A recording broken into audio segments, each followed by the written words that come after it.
Hello. I'm sure we all had the good news coming out from Nova Scotia.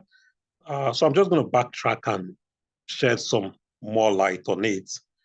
So Nova Scotia College of Nursing has announced a new licensing process for internationally educated nurses. And this would ensure an expedited licensing process for nurses licensed in designated jurisdictions. So over the coming weeks, NSCN would implement a new approach to registration and licensure that would establish a fast and predictable pathway to getting licensed in Nova Scotia.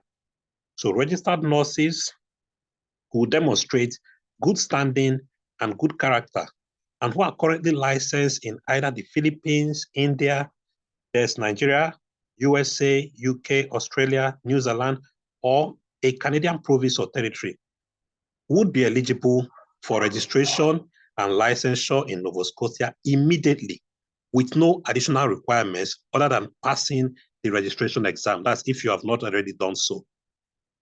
So nurses licensed in these jurisdictions will be able to apply directly to the Nova Scotia College of Nursing for RN licensure without applying to NNAS. That's a very big one there.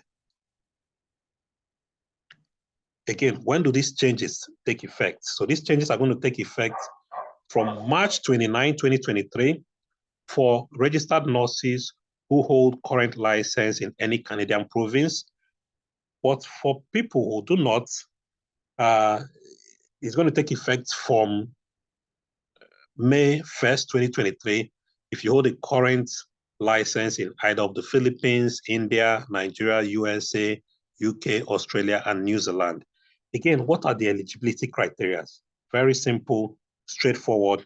You must have current licensure in good standing with one of the designated jurisdictions we listed above.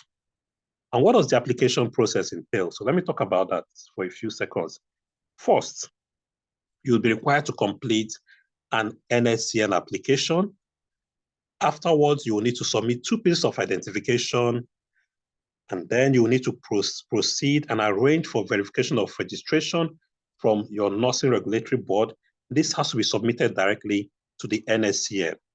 You would also need to submit proof of English language proficiency. Again, if this will be required, you also need to know that most IENs can meet the ELP registration requirements through their work or other healthcare provider by submitting an employer confirmation of English language proficiency form. So they've set out so many ways with which you can meet this English language proficiency requirement. And also for nurses from outside of Canada, you will need to arrange for a criminal record checks to be submitted directly to NSCN. Again, you can obtain these checks through one of the approved companies like the CSI, My Back Check. I also make videos on that. And they can provide your results directly to NSCN electronically. So that's a faster option. Again, you can also obtain these criminal record checks through your local police, and you will need to submit that original hard copy to the NSCN by mail.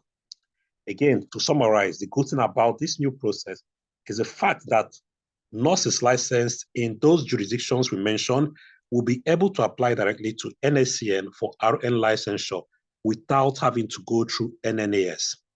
And secondly, even though all applicants must take the NCLEX RN exam, they may be eligible to enter practice. They can start practicing with a conditional license while attempting the exam.